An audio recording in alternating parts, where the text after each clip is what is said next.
સુરતના સિટી સર્વેના અધિકારીની Surat CID crime દ્વારા ધરપકડ કરવામાં આવી છે। ખાસ કરી ડુમ્મસના સાયલેન્ટ ઝોનમાં 135 કરતાં વધુ પ્રોપર્ટી કાર્ડ બનાવી બારોબાર વેચવાનું કૌભાંડ છે। ખાસ કરીને સમગ્ર ઘટનામાં અગાઉ અનંત પટેલ નામના સુપ્રિન્ટેન્ડન્ટની ધરપકડ કરવામાં આવી હતી। ત્યારબાદ વધુ એક કાનાભાઈ ગામિત નામના અધિકારીની ધરપકડ કરવામાં આવી છે। જો કે આરોપીને કોર્ટમાં રજૂ કરી 7 દિવસના રિમાન્ડ માંગવામાં આવ્યા હતા અને કોર્ટે માત્ર 4 દિવસના રિમાન્ડ આપ્યા છે। ખાસ કરીને આરોપી જે પ્રકારે કહી શકાય 135 જેટલી બોગસ પ્રોપર્ટી કાર્ડ બનાવી પ્રોપર્ટી વેચી હતી, જેને લઈને સીઆઈડી ક્રાઇમમાં ગુનો દાખલ થયો હતો અને આ ગુનો દાખલ થયા બાદ આરોપીની ધરપકડ કરવામાં આવી છે।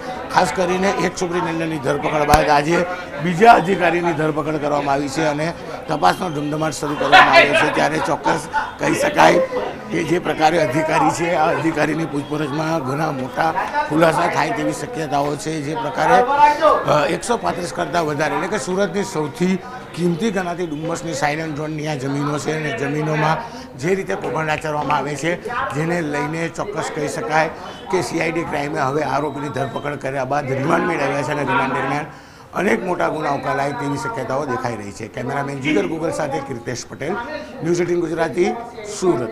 સુરતના સિટી સર્વેના અધિકારીની સુરત સીઆઈડી ક્રાઇમ દ્વારા ધરપકડ કરવામાં આવી છે। ખાસ કરી ડુમ્મસના સાયલેન્ટ ઝોનમાં 135 કરતાં વધુ પ્રોપર્ટી કાર્ડ બનાવી બારોબાર વેચવાનું કૌભાંડ છે। ખાસ કરીને સમગ્ર ઘટનામાં અગાઉ અનંત પટેલ નામના સુપ્રિન્ટેન્ડન્ટની ધરપકડ કરવામાં આવી હતી। ત્યારબાદ વધુ એક કાનાભાઈ ગામિત નામના અધિકારીની ધરપકડ કરવામાં આવી છે। જો કે આરોપીને કોર્ટમાં રજૂ કરી 7 દિવસના રિમાન્ડ માંગવામાં આવ્યા હતા અને કોર્ટે માત્ર 4 દિવસના રિમાન્ડ આપ્યા છે। ખાસ કરીને આરોપી જે પ્રકારે કહી શકાય 135 જેટલી બોગસ પ્રોપર્ટી કાર્ડ બનાવી પ્રોપર્ટી વેચી હતી, જેને લઈને સીઆઈડી ક્રાઇમમાં ગુનો દાખલ થયો હતો અને આ ગુનો દાખલ થયા બાદ આરોપીની ધરપકડ કરવામાં આવી છે।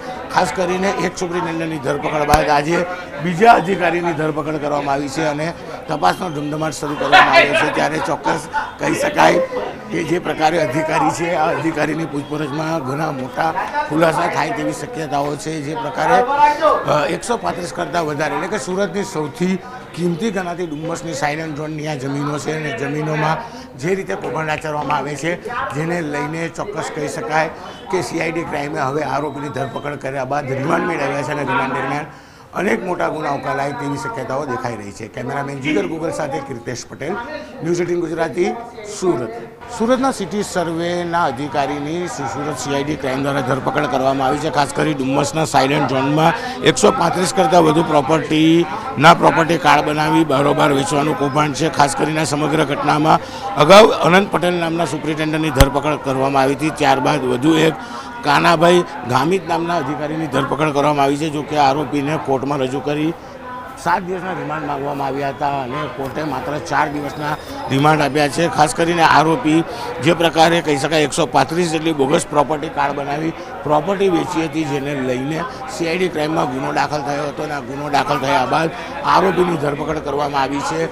ખાસ કરીને એક સુપ્રિન્ટેન્ડન્ટની ધરપકડ બાદ આજે બીજા અધિકારીની ધરપકડ કરવામાં આવી છે અને તપાસનો ધમધમાટ શરૂ કરવામાં આવ્યો છે। ત્યારે ચોક્કસ કહી શકાય કે જે પ્રકારે અધિકારી છે આ અધિકારીની પૂછપરછમાં ઘણા મોટા ખુલાસા થાય તેવી શક્યતાઓ છે। જે પ્રકારે 135 કરતાં વધારે એટલે કે સુરતની સૌથી કિંમતી ગણાતી ડુમ્મસની સાયલેન્ટ ઝોનની આ જમીનો છે અને જમીનોમાં જે રીતે કૌભાંડ આચરવામાં આવે છે, જેને લઈને ચોક્કસ કહી શકાય કે સીઆઈડી ક્રાઇમે હવે આરોપીની ધરપકડ કર્યા બાદ રિમાન્ડ મેળવ્યા છે અને રિમાન્ડ દરમિયાન અનેક મોટા ગુનાઓ કલાય તેવી શક્યતાઓ દેખાઈ રહી છે। કેમેરામેન જીગર ગુગલ સાથે કીર્તેશ પટેલ, ન્યૂઝ 18 ગુજરાતી, સુરત।